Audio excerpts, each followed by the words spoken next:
The woods were not silent that night. The wind moved through the trees like a whisper trying to confess a sin too terrible to speak aloud. Beyond the beaten trails and forgotten logging roads stood a cabin that time itself had abandoned, its roof sagging, its windows veiled with grime and secrets. No one from town went there anymore. Some said the air grew colder near the clearing, others swore they heard weeping when the fog rolled in.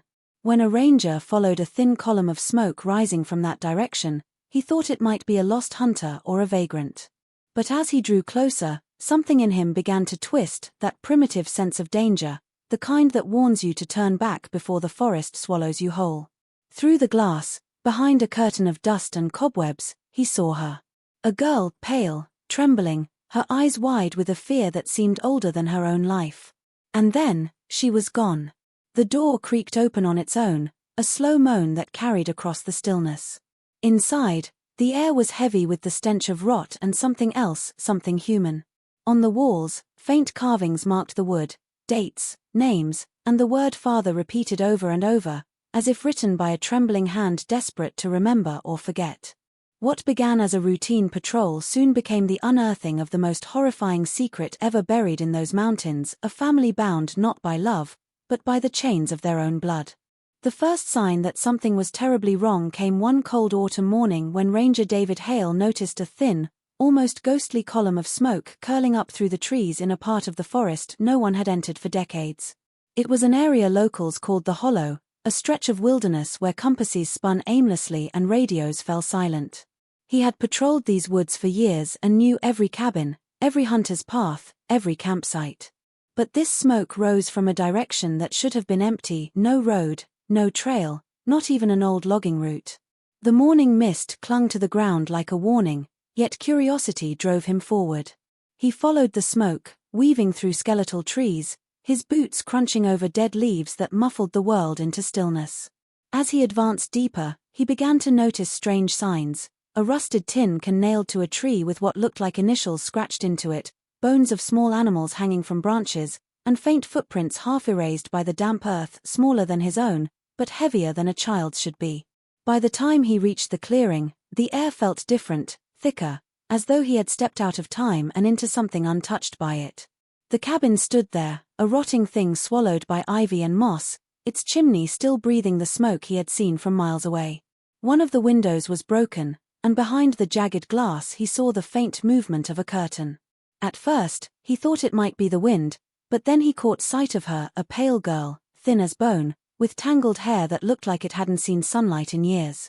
She stared at him with hollow eyes that seemed both terrified and pleading. For a moment, their gazes locked, and Hale felt a chill crawl up his spine. He opened his mouth to call out to her, but before a word escaped, she vanished into the shadows of the cabin as though swallowed by the walls themselves. The ranger called out, his voice trembling slightly, echoing into the trees. No answer came. He circled the cabin, noticing that the door was slightly ajar but blocked from the inside. The smell of damp wood and decay seeped out from the cracks. What unsettled him most were the faint traces of human presence, a set of dirty clothes strung on a line, an old metal bowl still holding water, and near the steps, a small handmade doll lying face down in the mud. Everything about the place whispered of life and death existing together in quiet defiance. Hale radioed for assistance, unaware that his discovery would soon uncover the darkest family secret ever buried in those woods. The image of the girl in the window haunted Ranger Hale long after he left the clearing. He couldn't shake the way she looked at him, not like someone surprised by a stranger, but like someone terrified of being seen. The next morning, he returned to the site with a stronger sense of purpose. The forest was unnervingly quiet, as though even the wind refused to pass through those trees. The cabin loomed ahead, a shape cut from the gloom, and the smoke that had once risen from its chimney was gone. Still, he felt watched. Each step closer made his chest tighten, not from fear of what might come out, but of what he might find inside. He stood again before the window where he had first seen her. The glass was cracked in several places, coated with grime so thick he could barely see through. But when he wiped it clean with his sleeve, he froze. Inside the cabin, the dust was undisturbed, the air stagnant. Cobwebs stretched from the ceiling to the floor, yet faint footprints marked the wooden boards beneath, small, barefoot, and recent. The chill of realization crept down his spine. Someone had been here, and they had seen him too. He called out softly, his voice trembling just enough to betray his unease. "Hello? Is anyone inside?" His words sank into the silence, swallowed whole by the walls. Then something moved. A faint shadow flickered across the back wall, followed by a soft creak, like the sound of a bed shifting under weight. Hale stepped back, scanning the forest around him, half expecting someone to emerge from the trees. But no one came. He pressed closer to the glass and caught a fleeting glimpse of face, the same pale face from before, now watching him from the corner of the room. Her expression was unreadable, caught somewhere between fear and resignation. Before he could react, she disappeared again, melting into the darkness as though she had never been there. Heart pounding, Hale went to the door and pushed, but it resisted. Something heavy was pressed against it. Through the narrow gap, a sour smell drifted out, the scent of rot, old damp wood, and something faintly metallic. He called out again, this time more firmly, and the only response was a soft, muffled sound from within. It wasn't words, more like a whimper, fragile and desperate. When he stepped back to look through the window one last time, he saw that the curtain had fallen shut. The faint outline of a hand pressed against the fabric before slowly retreating out of sight. Hale knew then that the girl wasn't alone, and whatever kept her hidden inside that cabin wasn't something she could escape from on her own. After the strange encounter at the cabin, Ranger Hale could not rest. The girl's face, the hand pressed against the curtain, and the eerie silence of that place gnawed at him like a wound that refused to close. The next morning, he drove to the nearest town, a fading dot on the map known as Coldwater Ridge, to check if anyone knew who might be living deep in the hollow. The townspeople were hesitant to speak. Their eyes darted to one another when he mentioned the cabin. It was as if the word itself carried a curse. An old storekeeper finally muttered that no one had lived out there for years, not since the fires of the 70s. He didn't explain what fires, and when Hale pressed him for details, the man only shook his head and said, "Some families are better left forgotten." Unsettled, Hale went to the county records office to look for property deeds or family listings for that area. The clerk was young, unfamiliar with the older records, and when she tried to pull them up, nothing came through. It was as though the land had never been registered. Determined, he requested access to the archives in the basement, stacks of dusty files, bound in fading twine, filled with names long erased from memory. He found nothing about the cabin itself but stumbled upon something stranger, a page torn from a church registry, charred around the edges, mentioning a family surname Harlan who once lived near the same coordinates. The record was dated 1974, and next to it was a faint note written in pencil, "Removed from census, all deceased." But there were no death certificates, no burial records, no police reports. It was as if the entire family had vanished from the earth without anyone caring to ask how. Hale found a faded photograph clipped to another file showing a man with sunken eyes, standing beside a woman and 3 children. Their faces were blurred, but there was something unsettlingly familiar in the girl's posture, the same frail frame he had seen in the cabin window. The photograph had no names written on it, just the word Harlan scrawled across the back. He began asking around more persistently, speaking with an elderly librarian who had lived in Coldwater all her life. Her hands trembled when she saw the photograph. She whispered that the Harlans had been church people once, before they withdrew into the mountains and stopped showing up in town. The last anyone had heard, the father claimed God had chosen their bloodline to remain pure. After that, the town stopped talking about them. Hale realized then that the family he saw in that cabin didn't officially exist, not in any living record, not in any government file, only in whispers and burnt pages left behind by those who wanted them forgotten forever. 2 weeks after his unsettling trip to the archives, Ranger Hale received a call from the sheriff's office about a discovery near the edge of the hollow. A group of hikers had found an old, rusted pickup truck half buried under fallen branches and moss. Its windows were shattered, and the metal had been eaten away by years of rain and rot. When Hale arrived, he saw that the license plate had no registration in any recent record. It had last been reported in the mid-1970s, the same period tied to the mysterious Harlan family. Inside the truck, the seats were torn and covered with leaves, But something caught his attention in the passenger footwell, a small, weathered leather book wrapped in a strip of rotting cloth. The pages were damp and fragile, their ink faded and smudged, yet enough remained legible to send a chill through him. It was a journal, written in the trembling hand of a girl who called herself E. The first entries were simple, almost childlike. She wrote about the woods, about her brothers, about father's rules. At first, they seemed innocent chores, prayers, the gathering of firewood. But as the pages turned, the tone shifted. She began writing about night visits, about the cellar, and about how father says sin is what outsiders do. Hale's stomach turned as he read the lines describing how no one was allowed to leave the property, how the windows were nailed shut from the inside, and how mother's crying stopped when father said she belonged to God now. The handwriting became more frantic near the middle, words pressed so hard into the paper they nearly tore through. She wrote that she could hear her brothers whispering outside her room at night, and that father told her a wife must serve the family, no matter her blood. What made it worse was that the last entry ended abruptly. "It's happening again," she wrote. "He says it's my turn. I want to run but there's nowhere to go. The woods belong to him too." After that, nothing. The final page was stained dark, as though by water or something else. Hale turned the book over in his hands, feeling the weight of it, the hopelessness trapped between its fragile pages. There were initials scratched into the back cover, E.H., the same as the Harlan name he had found in the burned church record. The journal was more than evidence, it was a cry for help that had never reached anyone beyond the trees.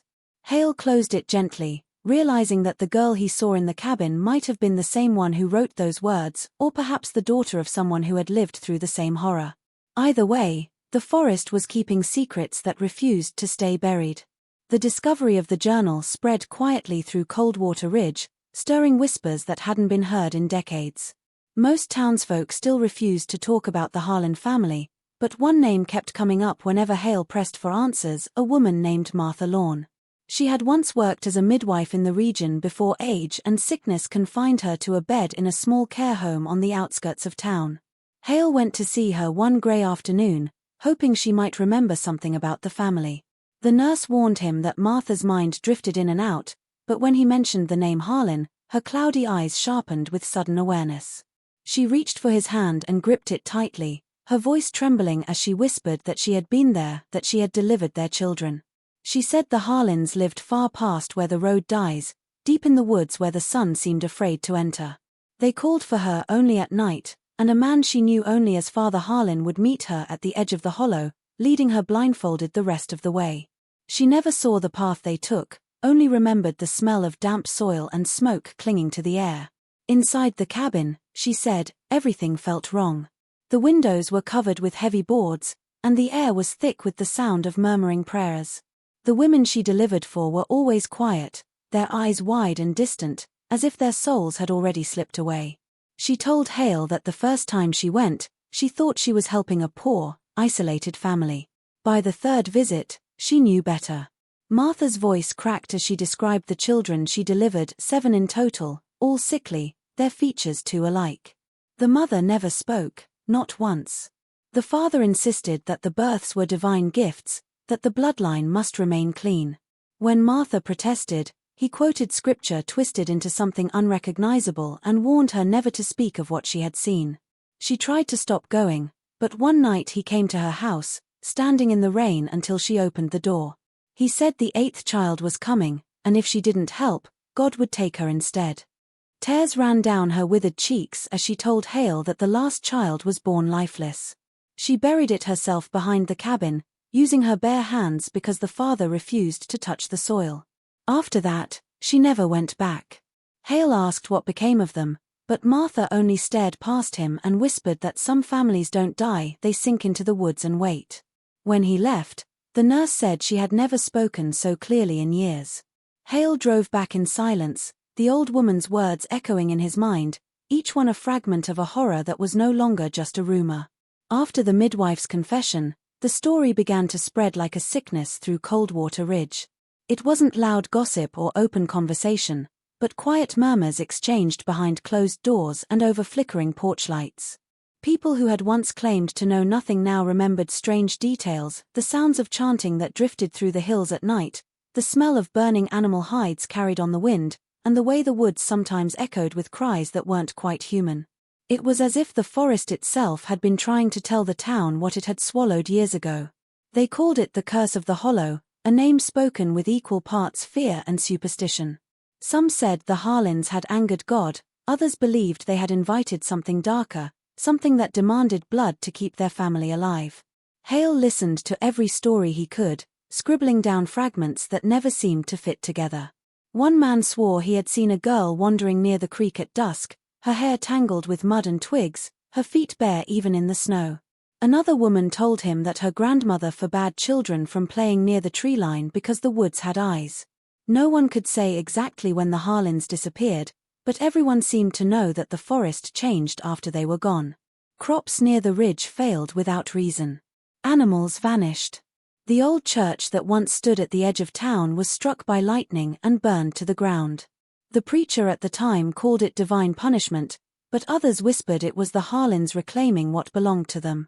The more Hale heard, the more he realized how deeply the fear had rooted itself. The curse wasn't just a tale, it was a boundary. No one entered those woods, not hunters, not hikers, not even the desperate. People claimed the ground there never thawed completely, even in spring. A few insisted that they had seen figures moving between the trees at night, watching but never stepping into the light. Hale tried to dismiss the stories as folklore, yet something about them lingered in his mind. Too many accounts matched the same details: a girl's cry, a man's shadow, the flicker of lantern light deep among the pines. Then, one night, as Hale reviewed his notes by the dim glow of his desk lamp, he noticed a pattern in the dates of the reported sightings. Every 10 years, almost to the month, someone had claimed to see a woman in the forest wearing a torn white dress, her face pale and streaked with dirt, whispering for help before vanishing into the fog. The last report was 9 years ago. The next would be due soon. Hale looked up from the paper and felt an inexplicable chill, as if the curse itself had begun to stir again, waiting for someone foolish enough to listen. When the investigation finally allowed Hale to revisit the cabin, it was no longer just a structure hidden in the woods, it was a tomb for everything unholy that had festered there. The air around it felt unnaturally still, as though the forest itself held its breath.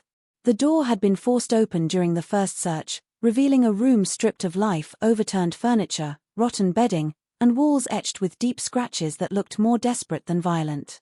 But it wasn't until one of the deputies noticed a hollow sound beneath the floorboards that they uncovered what lay beneath. A narrow trapdoor, camouflaged under a rug and layers of dust, led down into a hidden cellar. The stench that escaped when they pried it open was so thick and foul that the men gagged before stepping inside. The cellar was carved crudely out of dirt and stone, its walls slick with moisture. Rusted chains hung from wooden beams, some still fastened to metal rings driven into the rock. A small bed frame leaned against the wall, covered with a decayed mattress that seemed almost fused to the ground. Hale's flashlight swept over the room, catching the glint of something buried in the corner, a child's shoe, half crushed under rubble. Beside it lay fragments of what might once have been toys, a wooden doll with its head missing, a tiny metal spoon, a piece of faded fabric that looked like it belonged to a dress. None of it should have survived the years, yet it had, preserved by the damp air and darkness. Then came the bones. Scattered, fragmented, mixed with animal remains as if someone had tried to disguise them. Forensics would later confirm what Hale already knew in his gut: they were human, several of them belonging to children. But what unsettled him most was the deliberate arrangement of the bones in one corner, almost like an altar. Someone had taken the time to stack them carefully, each piece aligned with eerie precision. Above that spot, carved into the wall with something sharp, were words that made his blood run cold: "blood keeps the family alive." As Hale stood there, a faint drip echoed through the cellar, steady and rhythmic, like a heartbeat. He realized that this place wasn't just where the family lived, it was where they worshipped, where they punished, and where they buried what they couldn't keep. The cellar was the heart of their secret, a place built to contain generations of sin and suffering. When Hale finally climbed out, his hands shaking, he looked back at the gaping hole in the floor and understood that the cabin had been more than a home. It was a monument to madness, and the earth itself seemed unwilling to let its story end. Years passed before anyone saw her again. By then, the Harlan name had become little more than a ghost story whispered among locals to frighten children into staying out of the woods. But one bitter January morning, a woman appeared at the edge of Coldwater Ridge, barefoot and trembling, her clothes torn and caked in mud. She was found by a truck driver who almost hit her on the road. When she was brought to the sheriff's office, she didn't speak for hours, only rocked back and forth, clutching a small wooden figure carved crudely from bark. Her hair was matted, her skin pale to the point of translucence, and her eyes, deep, wild, and haunted, told stories long before her voice did. When she finally spoke, her words came in fragments, broken by fear. She said she had come from the house in the trees, and that she had been born there. At first, no one believed her. People thought she might have been delusional, another drifter claiming ties to the legend of the Harlans. But when she described the layout of the cabin, every rotted beam, every boarded window, even the cellar with its chains, the officers fell silent. She knew details no outsider could have known. Her name, she said, was Elsie, and she had never seen the outside world until the night she escaped. She spoke of years spent underground, of the rules that governed every breath she took, and of father, whose voice still echoed in her head even when he was silent. Her brothers, she said, were not just her siblings, they were also her children's fathers. She spoke without emotion, as though the horror of it had long since drained her ability to feel. Medical exams revealed scars across her wrists and ankles, signs of long restraint. Malnutrition had stunted her growth, and she flinched at any sudden noise, as though expecting punishment. When Hale heard about her arrival, he drove to meet her himself.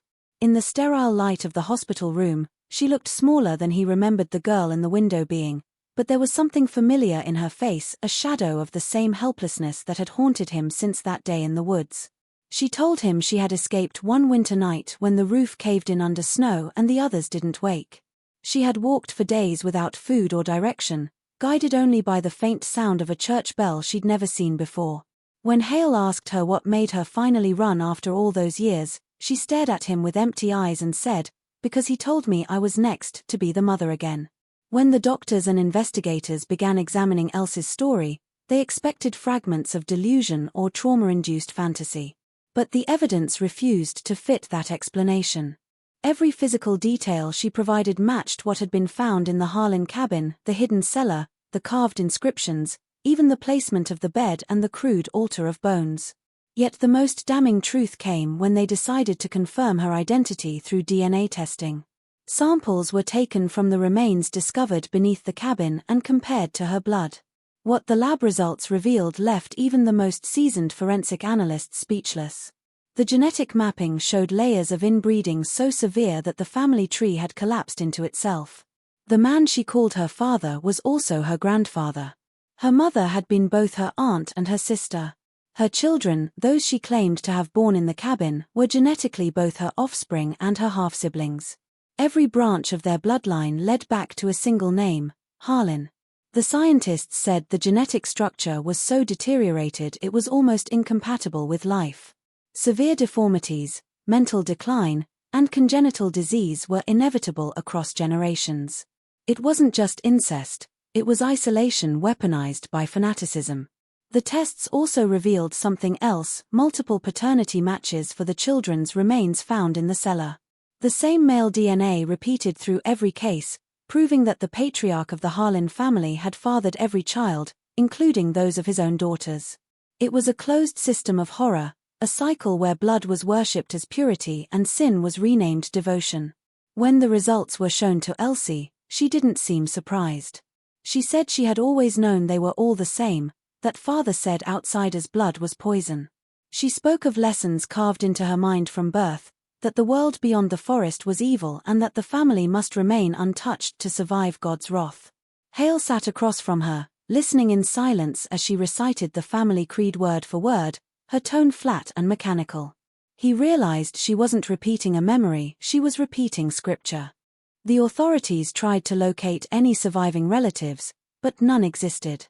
Every trace of the Harlan line had ended in those woods. Yet despite the horror of what the DNA proved, What haunted Hale most wasn't the science, it was the question of how long they had lived that way undetected. Generations had come and gone beneath the canopy, worshipping their own blood while the outside world moved on, oblivious. When he left the lab that night, the air outside felt colder than he remembered. Somewhere deep inside, he understood that monsters weren't always born. Sometimes, they were bred in silence, one generation at a time. Years later, after the story had been buried under headlines and public outrage, Hale found himself back at the edge of the hollow. The forest had grown thicker, swallowing the remnants of the cabin until only fragments of its foundation remained. Time had tried to erase what happened there, but for those who had seen it, forgetting was impossible. Hale wasn't there on official business anymore. Retirement had stripped him of his badge but not his ghosts. He had received a letter weeks earlier, no return address, only a single sentence written in a shaky hand, *, they still call me at night. *, he didn't need a signature to know who it was from. Elsie had vanished years ago after leaving a rehabilitation center, refusing further contact with authorities or the press. He thought she had disappeared for good, but the letter changed everything. He walked deeper into the woods, tracing paths he once swore he'd never follow again. The air carried that same heavy stillness he remembered, the kind that felt like breath held in fear. When he reached the clearing, the ground was covered in frost, and what little remained of the cabin stood like a scar on the earth. He knelt by what had once been the cellar door, now half buried under soil and roots. It was there he heard it, a faint, almost imperceptible whisper, drifting through the cold air. At first, he thought it was the wind, but then came another sound, softer, unmistakably human. A woman's voice, calling a name. His name. He froze, every instinct screaming that it couldn't be real.